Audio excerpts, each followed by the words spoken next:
Olá, boa noite. O Supremo determina a suspensão do passaporte diplomático de Fernando Collor de Mello e proíbe que o ex-presidente saia do Brasil. Norma que proíbe linguagem neutra em escolas e prédios públicos de Santa Catarina é inconstitucional. O Ministério Público denuncia 18 policiais militares envolvidos no assassinato do delator de uma organização criminosa executado no aeroporto de Guarulhos. Quinto, constitucional. Supremo confirma que advogado deve ter pelo menos 5 anos de inscrição na OAB para concorrer à vaga destinada a tribunais. Justiça autoriza a condução coercitiva da advogada da influenciadora Deolane Bezerra para prestar depoimento à CPI das Betes. E ainda, projeto de ressocialização do Judiciário de Alagoas usa tecnologia para incentivar a leitura nos presídios do Estado. Jornal da Justiça desta segunda-feira, 12 de maio, começa agora.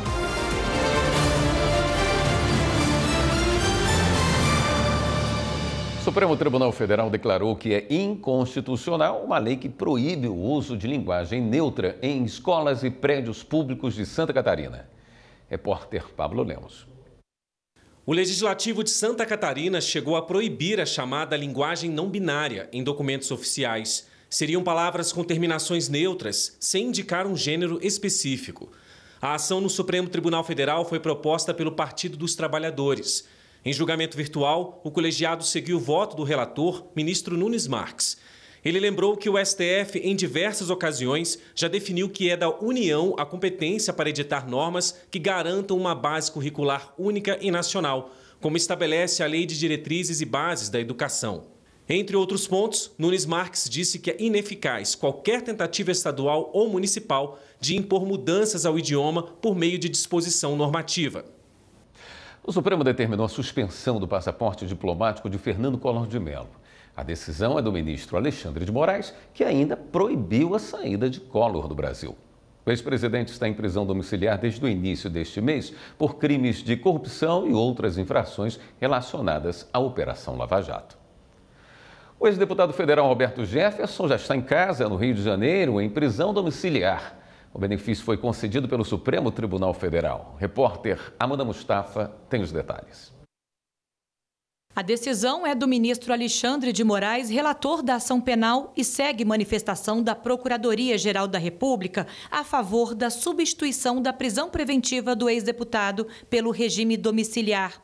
Segundo o ministro, a grave situação de saúde do ex-deputado, a idade avançada e a necessidade de tratamento específico admitem a concessão de prisão domiciliar humanitária, conforme entendimento do STF em casos semelhantes. Em dezembro de 2024, o ex-deputado federal Roberto Jefferson foi condenado a mais de 9 anos de prisão pelos delitos de atentado ao exercício dos poderes, calúnia, homofobia e incitação ao crime. A decisão autoriza que o ex-deputado possa cumprir a pena em casa. Ele terá que adotar medidas cautelares, como uso obrigatório de tornozeleira eletrônica, suspensão do passaporte, proibição de usar as redes sociais e de sair do país. Os deslocamentos para tratamento de saúde também devem ser feitos com autorização prévia, com exceção em casos de emergência. O Supremo Tribunal Federal retomou nesta segunda-feira as audiências da Comissão Especial que discute a Lei do Marco Temporal, voltada à demarcação de terras indígenas. A prorrogação atende aos pedidos da Câmara dos Deputados e do Senado Federal. Mais informações com a repórter Marta Ferreira. Os integrantes discutem a elaboração de um anteprojeto de lei para regular a demarcação de terras indígenas. Esse processo de conciliação foi instaurado pelo ministro Gilmar Mendes, que abriu os trabalhos da reunião desta segunda-feira, relembrando outros casos de acordos bem-sucedidos. Nossa intenção é tentar reconciliar e encontrar soluções que tragam a paz no campo. A exemplo do acordo histórico obtido nesta Corte, em processo sob a minha relatoria, no mandado de segurança 25463, envolvendo o município de Antônio João, Mato Grosso do Sul, no qual os indígenas do povo Nhandu Marangatu e os não indígenas conseguiram avançar para além de suas diferenças e mágoas, resolvendo todos os interesses em litígio. Hoje não se tem notícia de conflitos ou mortes após essa conquista civilizatória de todos. O ministro Gilmar Mendes destacou ainda que o objetivo é aprofundar o debate e buscar soluções legítimas e estáveis para os conflitos fundiários. Quem aposta no conflito não defende o interesse público. É bom que isso seja dito. Tampouco busca proteger o direito dos indígenas, pois o impasse ocasiona a não demarcação de boa parte dos territórios dos indígenas, assim como acirra as lutas no campo. São várias propostas em análise. Uma delas propõe, por exemplo, a exploração mineral em terras indígenas, desde que aprovada pelo Congresso Nacional e com o consentimento dos povos que ocupam a área. A intenção é encontrar soluções que tragam paz no campo e segurança jurídica. Podemos ter nova forma de convivência pacífica, com demarcações, prazos e indenizações, trazendo segurança jurídica para indígenas e não indígenas. É isso que precisamos e é nisso que precisamos focar agora. A próxima audiência está marcada para o dia 19 de maio. Já dura 8 dias a operação contra o garimpo ilegal na terra indígena Caiapó, no Pará. A ação foi autorizada pelo Supremo Tribunal Federal. As informações com Rocine Gomes. Até o momento, a Polícia Federal e os demais órgãos federais destruíram diversos acampamentos ilegais, combustível e maquinário usado na atividade ilícita.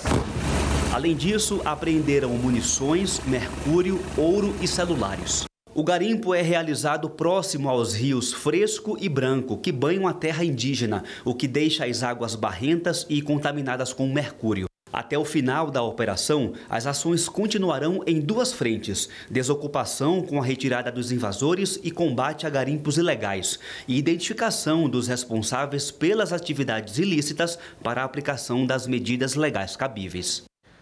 A Justiça Federal em Brasília suspendeu descontos associativos em benefícios do INSS realizados pela CONTAG, a Confederação Nacional dos Trabalhadores na Agricultura. Anderson Arcoverde tem as informações.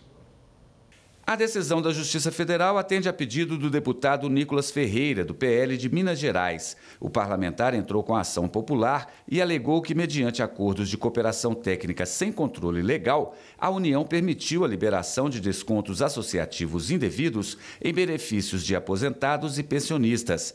O Ministério Público Federal opinou pela extinção do processo e afirmou que as normas que permitiam os descontos indevidos já haviam sido revogadas pelo juízo criminal após a operação da Polícia Federal. No entanto, a Justiça considerou que a afirmação é genérica e que não há comprovação de que os descontos irregulares realmente cessaram.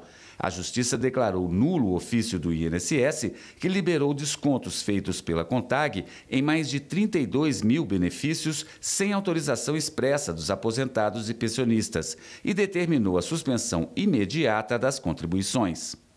Veja a seguir, a Justiça autoriza a condução coercitiva da advogada da influenciadora Deolane Bezerra para prestar depoimento à CPI das bets. E ainda, projeto de ressocialização do Judiciário de Alagoas usa tecnologia para incentivar a leitura dos presídios do Estado. A gente mostra já já.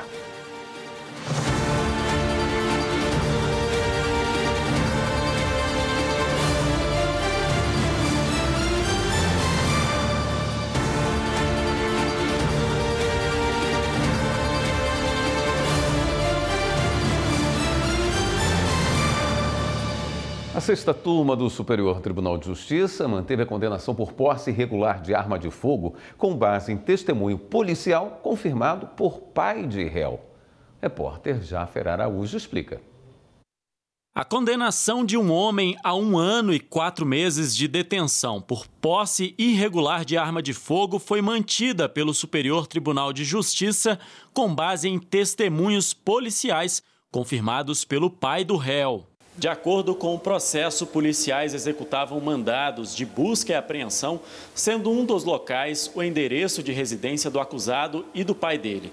Durante a ação, os agentes localizaram no telhado do vizinho uma arma de fogo embalada com 10 munições.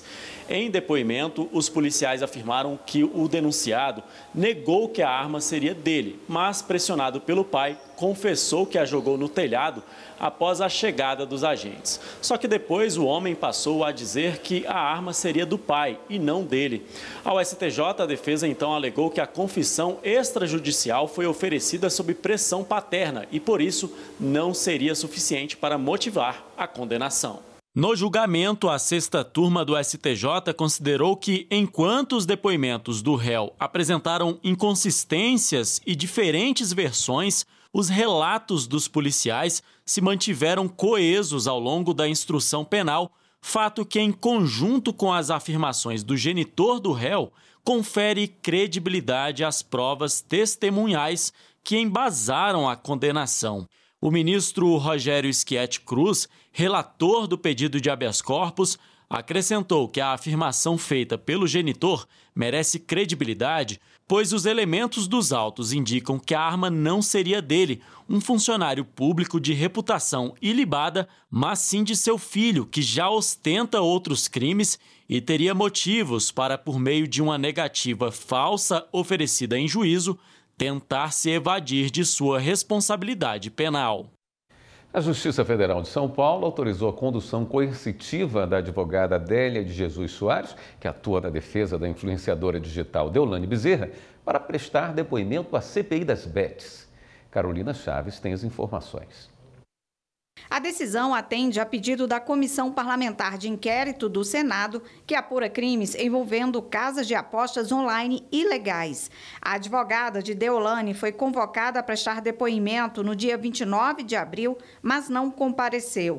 Adélia de Jesus Soares é sócia de uma empresa apontada como fachada para a atuação de uma organização estrangeira. Segundo os parlamentares, a empresa realizou operações financeiras em desacordo com as normas do Banco Central, o que indica a possibilidade de lavagem de dinheiro.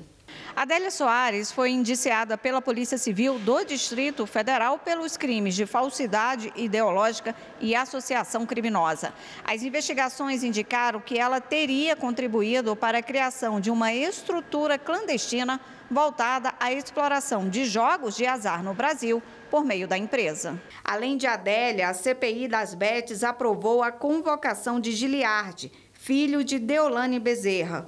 Com 21 anos, o jovem influenciador digital acumula quase 1,5 milhão de seguidores nas redes sociais, onde, segundo as investigações, promove plataformas de apostas e cassinos online. Polícia de Goiás faz operação contra grupo que rouba apartamentos de luxo. Ministério Público denuncia 18 PMs envolvidos no assassinato de Vinícius Gritzbach. No Rio Grande do Sul, Justiça solta homem acusado de planejar ataques ao show de Lady Gaga. E está suspensa a fiança de R$1 milhão imposta ao MC Rian. Confira. A Justiça de São Paulo suspendeu provisoriamente a cobrança da fiança de R$1 milhão ao cantor de funk MC Rian até a análise definitiva do caso. MC Rian foi preso em flagrante no fim de semana por danificar o gramado do estádio Barão da Serra Negra, em Piracicaba, São Paulo. Ele fez cavalos de pau dentro do campo antes de se apresentar em show no local.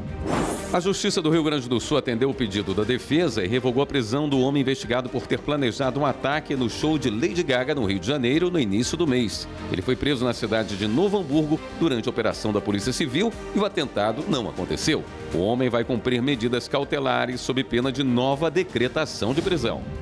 O Ministério Público de São Paulo denunciou à Justiça Militar 18 PMs envolvidos no caso do assassinato de Vinícius Gritzbach. Ele foi morto em novembro do ano passado na área de desembarque do aeroporto de Guarulhos, em São Paulo. Um motorista de aplicativo que trabalhava no local também morreu. A Polícia Civil de Goiás, de São Paulo e do Mato Grosso do Sul fez operação contra integrantes de um grupo criminoso especializado em furtos de condomínio de luxo em Goiás e Mato Grosso do Sul. De acordo com a investigação, o grupo invadiu 3 apartamentos em Goiânia, levando joias, relógios e outros objetos com um prejuízo de R$600 mil. O O Ministério Público Federal denunciou um grupo de pessoas por fraude em licitação na Prefeitura de Patos, na Paraíba. Repórter Márcio Fontinelli. 7 pessoas, entre servidores públicos e empresários, foram denunciados à Justiça pelo Ministério Público Federal por organizarem um esquema fraudulento na licitação para obras em uma avenida de Patos, município da Paraíba. De acordo com as provas apresentadas pelo MPF, com o apoio de funcionários da Prefeitura, um grupo de empresários combinou preços e serviços para garantir que uma companhia fosse a vencedora da licitação. A construção é financiada com recursos federais e está orçada em mais de 4 milhões de reais. O prejuízo com o esquema ultrapassa 380 mil reais. Um simpósio em Belo Horizonte debateu práticas adequadas para o ambiente de trabalho no Tribunal de Justiça de Minas Gerais. Repórter Kátia Matos acompanhou. Um simpósio direcionado para gestores que atuam no Tribunal de Justiça de Minas Gerais abriu a semana da conscientização sobre assédio e discriminação. Os gestores, eles administram as atividades do Poder Judiciário e também o pessoal. Então, e é um tema muito sensível, né, esse tema que nós estamos a tratar nesse simpósio, né, e aí trazer reflexões para eles que possam servir para as atividades deles frente às pessoas com quem eles trabalham. O tema foi proposto pelo Conselho Nacional de Justiça para todos os tribunais do país. É importante que se conheça sobre o assédio, que saiba o que é o assédio, como tratar, como conduzir as situações, né, para que seja possível esse combate e a prevenção. Em Belo Horizonte, o evento foi realizado no auditório do Fórum Civil e Fazendário. A palestra magna foi da juíza Adriana Pimenta, titular da 41ª Vara do Trabalho de Belo Horizonte. Situações que acontecem no dia a dia nessas relações de trabalho, situações de assédio moral, assédio sexual, violência, como que elas podem ser prevenidas, né, e as consequências dessas situações. As consequências do assédio ou da discriminação no ambiente de trabalho foram discutidas em uma roda de conversa entre o médico do TJMG, Dr. Ari Macedo Júnior, e a psicóloga judicial Sheila Salomé.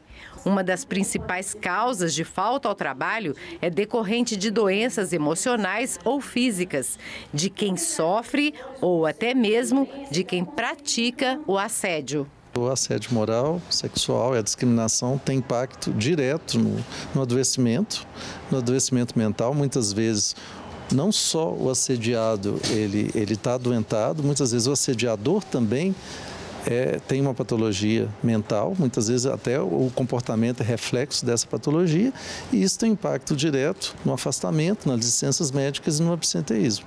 Eles destacaram a importância de um ambiente solidário entre os colegas de trabalho. Muitas vezes a notícia de assédio, ela só é fortalecida, só é encorajada a chegar até a comissão, porque existe a solidariedade, a empatia entre os colegas, mesmo aqueles que não são vítimas de assédio, de apoiarem aquela vítima. Educandos do Núcleo Ressocializador de Maceió receberam leitores de livros digitais, os chamados Kindles. Vamos acompanhar com o André Risco. Ao todo, foram entregues 150 Kindles aos custodiados do Núcleo Ressocializador da capital. A aquisição desses equipamentos de leitura se deu através de um edital que foi publicado pela 16ª Vara de Execuções Penais para que instituições públicas e privadas pudessem apresentar projetos para a ressocialização. O Conselho da Comunidade acabou sendo contemplado. O lançamento do edital através da 16ª Vara foi de fundamental importância para que a gente pudesse elaborar esse projeto, que é a construção de uma biblioteca digital dentro de unidade prisional do sistema prisional do Maceió, o Núcleo Ressocializador. O juiz da 16ª Vara de Execuções Penais, Alexandre Machado, lembrou que esta é a primeira vez no país que todos os reeducandos em uma única unidade prisional recebem os Kindles. Segundo ele, os equipamentos farão parte do projeto Livros que Libertam, que promove a remissão da pena através da leitura. Essa ferramenta vai possibilitar que os reeducandos tenham acesso a mais de 1000 livros dentro do Kindle, livros de obras literárias, científicas, religiosas. E isso acontece dentro do projeto Livros que Libertam. É um projeto que nós tivemos um salto quantitativo. Nós saímos ali de 120, 140 reeducandos há 2 anos atrás, pouco mais de 2 anos, e hoje nós temos 4.000 reeducandos. O secretário de Ressocialização e Inclusão Social, Diogo Teixeira, lembrou que ações como esta vêm transformando e colocando em destaque o sistema prisional alagoano. A gente está dentro de uma unidade prisional que outrora foi palco de atrocidades e que hoje é modelo para o Brasil. Inclusive é reconhecido pela Secretaria Nacional de Políticas Penitenciárias, que é o nosso órgão federal vinculado ao Ministério da Justiça, como a melhor unidade prisional masculina do Brasil. O Benedito e o Thierry são monitores da biblioteca e apaixonados por livros. Para eles, o Kindle vem abrir novas portas para a leitura. Representa para nós um novo horizonte, Aqui nós temos centenas, milhares até de livros que vão estar à nossa disposição 24 horas. E isso vai nos ajudar bastante na nossa formação, na nossas perspectivas de vida, nos sonhos. A gente agora vai ter uma biblioteca nas mãos, né? Para a gente poder até levar para o nosso alojamento, e nosso corpo ele pode estar aprisionado, mas o livro faz com que a nossa mente ela viaje o mundo inteiro. A seguir, plano de saúde é condenado a reembolsar o valor gasto por uma beneficiária com congelamento de óvulos. E ainda, Supremo confirma que advogado deve ter pelo menos 5 anos de inscrição na OAB para concorrer à vaga destinada a tribunais. Voltamos em instantes.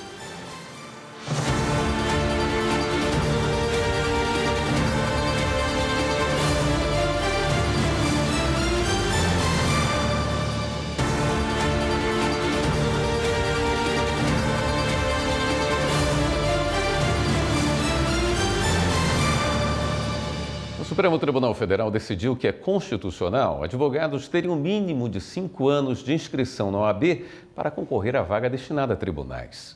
Os detalhes com o repórter Pablo Lemos.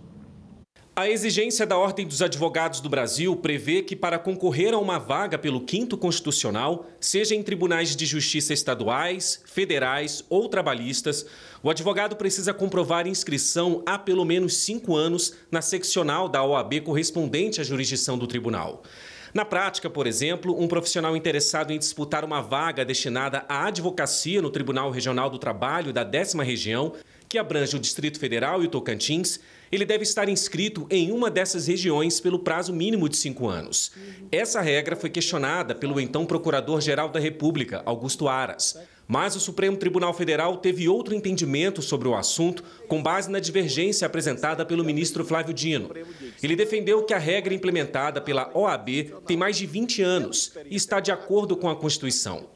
No voto, Flávio Dino destacou que o critério da aderência ao Estado ou região agrega valor ao funcionamento dos tribunais e à realização da justiça, viabilizando que a composição do órgão judicial seja renovada mediante o ingresso de advogados conhecedores das realidades experimentadas pela comunidade, entidades e instituições alcançadas pela jurisdição de determinado tribunal. O voto de Flávio Dino foi acompanhado pela maioria dos ministros. Apenas Alexandre de Moraes e Cristiano Zanin votaram de acordo com o relator, o ministro Dias Toffoli.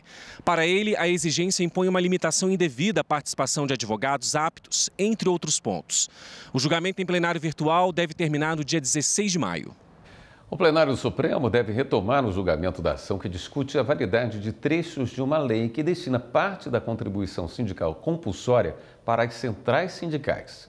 Amanda Mustafa traz as informações. A ação direta de inconstitucionalidade contesta a validade de dispositivos da Lei 11.648 de 2008, que tratam da destinação de 10% do chamado imposto sindical para as centrais sindicais. A ação foi ajuizada pelo então Partido Democratas, que depois se tornou União Brasil. A legenda argumentou que os recursos da contribuição sindical têm finalidade específica, expressamente constitucional, e não podem podem ser utilizados para o custeio de atividades que extrapolem os limites das categorias profissionais. Segundo o partido, as centrais não têm como finalidade primordial a defesa de interesses de uma ou outra categoria. Outro ponto questionado é a possibilidade de que as centrais participem de fóruns e órgãos públicos organizados de forma tripartite, com representantes do Estado, dos trabalhadores e patronais. Em seu parecer, a Procuradoria-Geral da República se manifestou pela parcial procedência da ação, para que se declare a inconstitucionalidade da integralidade das modificações efetuadas pela Lei 11.648 de 2008, nos artigos 589 e 591 da CLT, da expressão ou central sindical, contida no parágrafo 3º e do parágrafo 4º do artigo 590, bem como da expressão e as centrais sindicais, constante do caput do artigo 593 e de seu parágrafo único. O julgamento da ação pelo plenário começou em 2009. O relator, o ministro aposentado Joaquim Barbosa, votou pela inconstitucionalidade da regra que prevê a destinação de percentual da contribuição às centrais. Segundo o voto do relator, as centrais não integram a estrutura sindical e não podem substituir as entidades como sindicatos, federações e confederações nas situações definidas na Constituição Federal ou na lei. Por isso, não poderiam igualmente receber parte da receita gerada por um tributo destinado a custear as atividades sindicais. Em 2017, a reforma trabalhista aboliu a contribuição compulsória da CLT. Ela só pode ser cobrada se houver a autorização prévia do empregado. Termina amanhã a sessão virtual extraordinária para suspender decisão da Câmara dos Deputados de ação penal contra o deputado Alexandre Ramagem. Em março, a primeira turma do Supremo aceitou a denúncia da PGR e Ramagem virou réu por ter participado da tentativa de golpe de Estado. O caso é destaque do podcast Supremo na Semana. Rocine Gomes.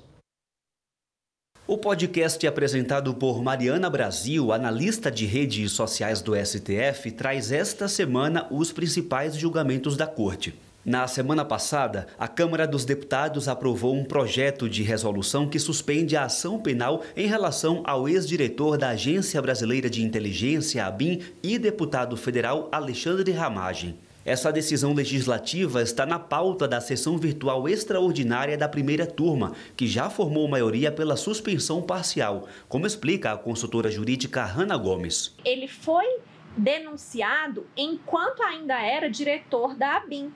Então, ele ainda era, policial federal, atendendo ali ao cargo de diretor da ABIN. Ainda não estava diplomado como deputado. Isso. Exatamente. Então, não estaria protegido pela imunidade parlamentar. Dessa forma, o ministro relator, o ministro Alexandre de Moraes, entendeu que 2 dos crimes, o crime de destruição de patrimônio tombado e o crime de dano ao patrimônio, estariam dentro do prazo em que ele já tinha sido diplomado. Então, poderiam estar... deveria ser desconsiderado na ação penal, ou seja, suspenso nessa ação penal, para que ele não seja processado por esses 2 fatos apenas, porque ele estaria protegido pela imunidade parlamentar lá do artigo 43 da Constituição. O programa também aborda a homologação pelo presidente do STF, ministro Luiz Roberto Barroso, de acordo que amplia o uso obrigatório de câmeras corporais por policiais militares em São Paulo. O jornalista Mauro Burlamac, da Secretaria de Comunicação do Supremo, ressalta o que muda com o acordo. E aí está previsto o aumento do número de câmeras corporais em 25%, chegando a 15 mil equipamentos, uso obrigatório de câmeras em operações de grande porte, que incluam invasão a comunidades vulneráveis, o uso obrigatório de câmeras de operações para responder a ataques contra policiais militares, o acionamento remoto dessas câmeras, a questão de quem vai acionar a câmera, se é o policial, se o acionamento é remoto. Outro assunto é a coleta de denúncia contra os 7 membros do chamado Núcleo 4, dos acusados pela Procuradoria-Geral da República de tentativa de golpe de Estado. O podcast Supremo na Semana está disponível no YouTube do STF. O Tribunal Regional do Trabalho da Terceira Região decidiu que uma empregada grávida tem o direito de ser indenizada por assédio moral depois de ter anunciado a gestação. O caso aconteceu em Pouso Alegre, Minas Gerais. Repórter Marta Ferreira. De acordo com o processo, a mulher afirmou que a empresa de alimentos alterou as funções dela depois da comunicação da gravidez, passando a exigir atividades que envolviam agachamentos e esforço físico. Também foi comprovado que houve agressões verbais. A empregada, então, entrou na justiça. O caso foi analisado pelo Tribunal Regional do Trabalho. O desembargador responsável entendeu que ficou comprovado tratamento hostil e que a empregada foi vítima de perseguições e humilhações. Assim, determinou o pagamento de indenização no valor de R$10 mil por danos morais. Ela também obteve a rescisão indireta do contrato de trabalho, além de indenização pelo período de estabilidade gestacional. Tribunais de Justiça se mobilizaram na última semana para promover ações de conscientização para a prevenção e o enfrentamento ao assédio moral, assédio sexual e a discriminação. No entanto, as iniciativas continuam o ano todo. Em Mato Grosso, a Justiça Estadual colocou uma urna no Fórum de Cuiabá para ser mais um meio de recebimento de denúncias. No Fórum de Cuiabá, magistradas da Comissão de Prevenção e Enfrentamento aos Assédios Moral, Sexual e à Discriminação se reuniram com servidores. Uma urna foi colocada no saguão do Fórum para possíveis manifestações. A gente criou as urnas, que vão ficar nas diretorias dos fóruns, para que a pessoa possa fazer mais um canal de acesso, que tem o CIA, tem a ouvidoria, tem a própria corregedoria. O servidor poder vir pessoalmente, ele pode escrever, se ele quiser, pode se identificar ou não e depositar na urna ali que vai estar lacrada e só realmente a pessoa designada pelo fórum é que vai recolher e encaminhar diretamente à comissão. Ano todo nós estaremos trabalhando com várias outras ações, movimentos, inclusive campanha específica. Então vamos falar sobre isso. Vamos nos vigiar para que nós também tenhamos saúde mental. No Fórum de Várzea Grande, a segunda maior comarca de Mato Grosso, os servidores também fizeram uma pausa para conhecer os trabalhos da Comissão de Enfrentamento a todos os tipos de assédio. O trabalho realizado pela Justiça Mato-Grossense atende à Instrução Normativa de número 04/2024 do Conselho Nacional de Justiça, o CNJ. Na verdade, o nosso desejo é de que ninguém seja vítima, mas que se porventura isso acontecer, que nós tenhamos condição de combater esse mal. Com certeza, vir trabalhar num ambiente adequado, saudável, um local onde a gente gosta de estar presente, é fundamental para a nossa saúde, para a nossa qualidade de vida. Justiça nega pedido de indenização de um homem que teve áudios racistas produzidos por ele, divulgados sem autorização. E o Brasil contabiliza a menor taxa de homicídios dos últimos 11 anos. A gente fala sobre os números no próximo bloco.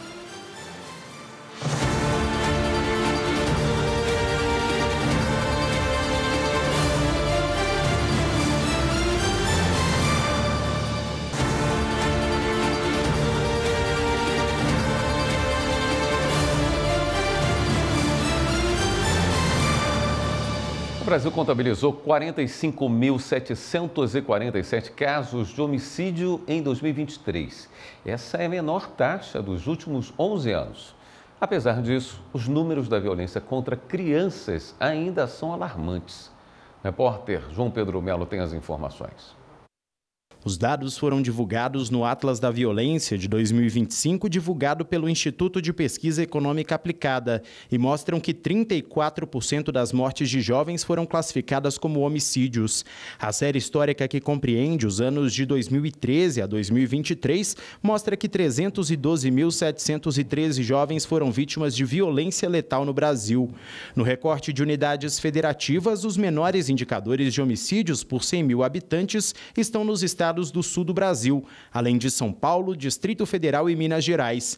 Já as maiores taxas estão nas regiões Norte e Nordeste. Dados do levantamento mostram ainda que entre 2013 e 2023, mais de 8% das mortes por causa externa não tiveram a intencionalidade identificada, o que quer dizer que mais de 135 mil pessoas morreram de forma violenta sem que o Estado conseguisse identificar a causa básica da morte, que pode ter sido acidente, suicídio ou homicídio. trabalho. Segundo o Atlas da Violência, tal situação não é aleatória e ocorre principalmente em alguns estados do país, como São Paulo, Rio de Janeiro, Minas Gerais e Bahia, que juntos concentram mais de 66% das situações. Além disso, é preciso destacar que tal fenômeno aumentou consideravelmente entre 2018 e 2019. Em relação às crianças e os adolescentes, entre 2013 e 2023, 2.124 crianças de 0 a 4 anos foram assassinadas e, no mesmo período, foram 6.480 crianças e adolescentes entre 5 e 14 anos que morreram. O Atlas também destaca que 90.399 jovens de 15 a 19 anos foram assassinados. Considerando ainda o recorte racial nos homicídios do país, em 2023 foram registrados 35.213 homicídios de pessoas pretas e pardas, uma variação de 0,9% em relação aos números absolutos de 2022. No caso dos povos indígenas, a taxa de homicídios aumentou em 6%, chegando a 22,8 a cada 100 mil habitantes. Por fim, entre 2022 e 2023, o número de homicídios femininos apresentou um aumento de 2,5%, que vai na contramão da tendência geral, que é de redução consistente desde o ano de 2018. O Tribunal de Justiça de São Paulo negou o pedido de indenização de um homem que teve áudios racistas produzidos por ele, divulgados sem autorização.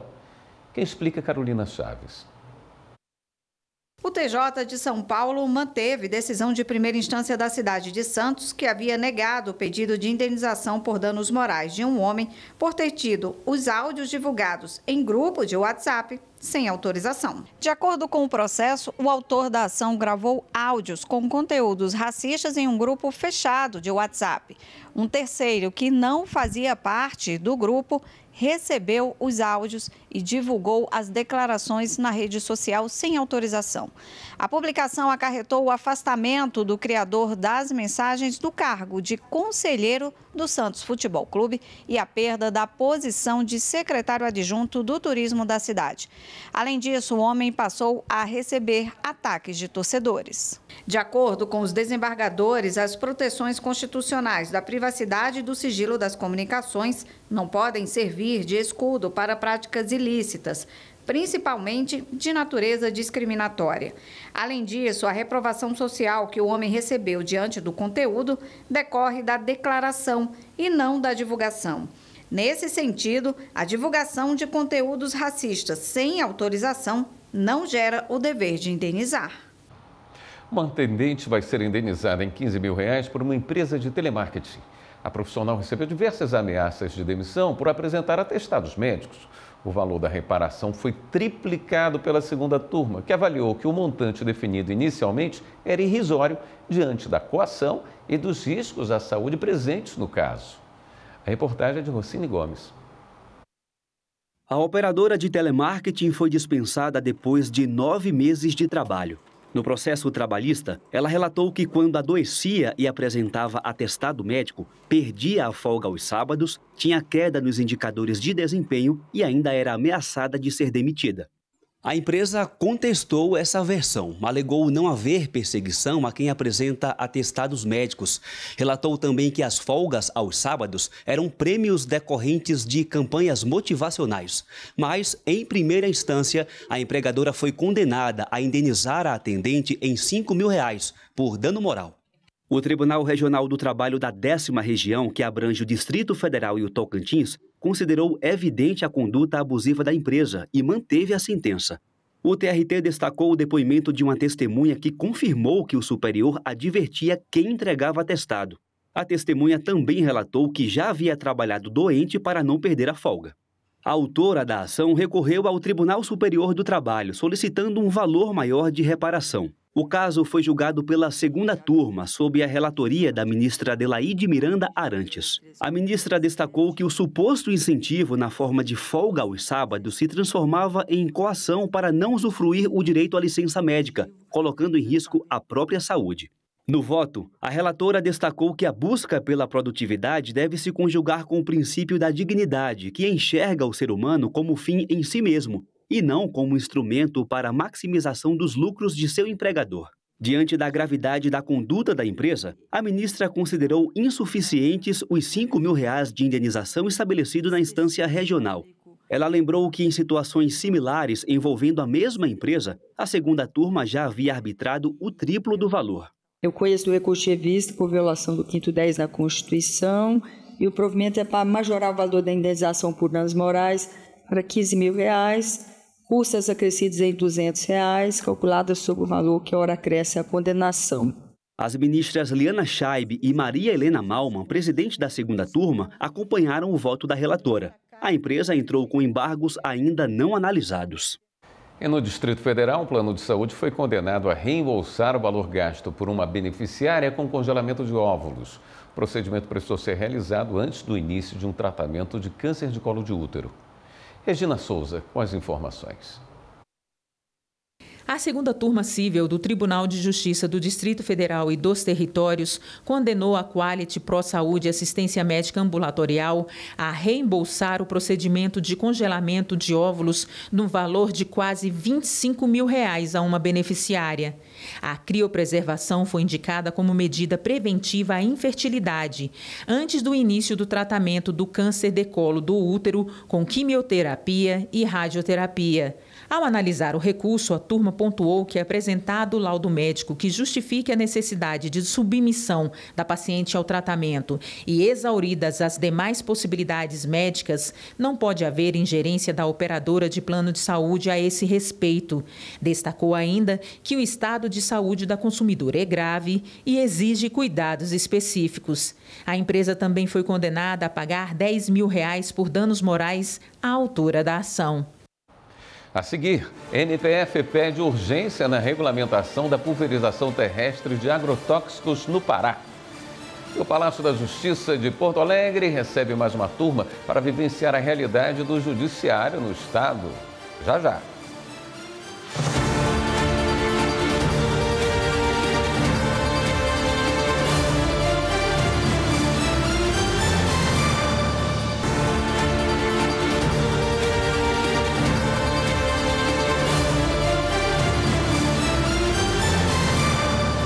O Ministério Público Federal recomendou urgência na regulamentação da pulverização terrestre de agrotóxicos no Pará.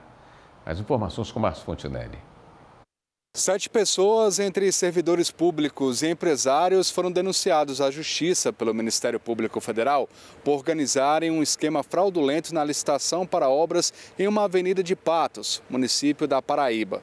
De acordo com as provas apresentadas pelo MPF, com o apoio de funcionários da Prefeitura, um grupo de empresários combinou preços e serviços para garantir que uma companhia fosse a vencedora da licitação.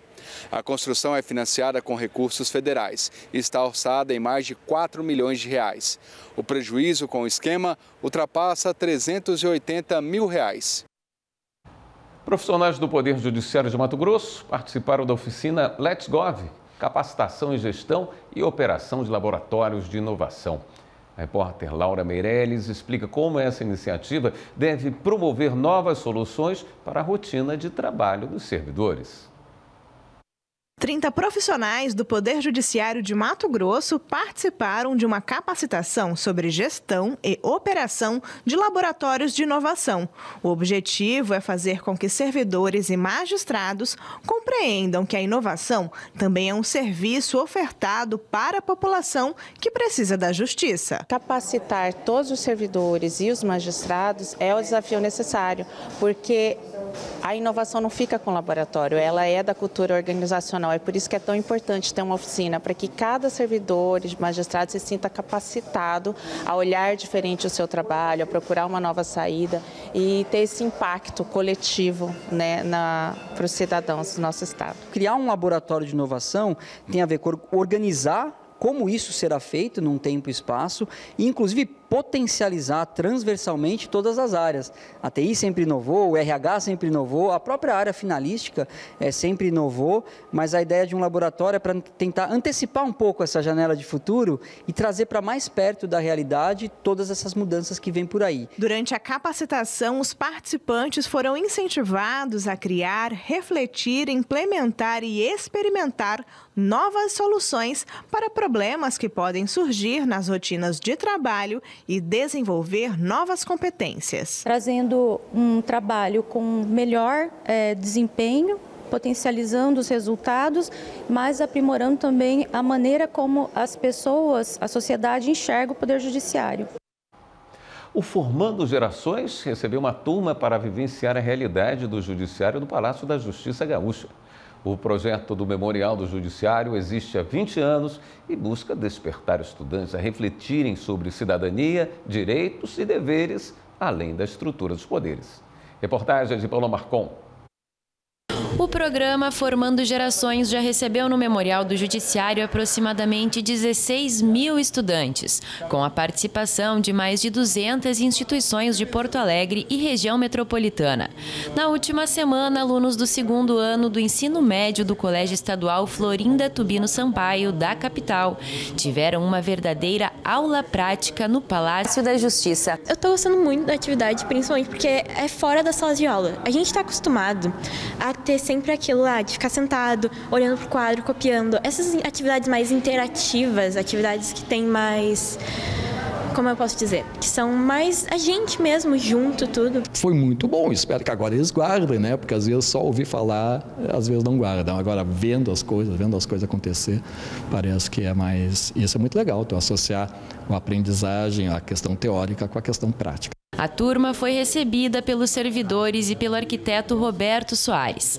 Foi ele quem comandou o bate-papo e as atividades durante a tarde. Depois de uma conversa esclarecedora sobre o papel do Executivo, Legislativo e Judiciário, cidadania, direitos e deveres, os alunos assistiram um filme fictício sobre o crime real da Rua do Arvoredo. Aí começa a preparação para o júri simulado, que é quando os alunos interpretam todos os atores envolvidos em uma sessão de julgamento. Informações sobre as visitas e sobre o programa Formando Gerações podem ser obtidas no site do TJRS ou pelo e-mail memorial@tjrs.jus.br. Esta edição do Jornal da Justiça fica por aqui. Bom início de semana para você. Até amanhã.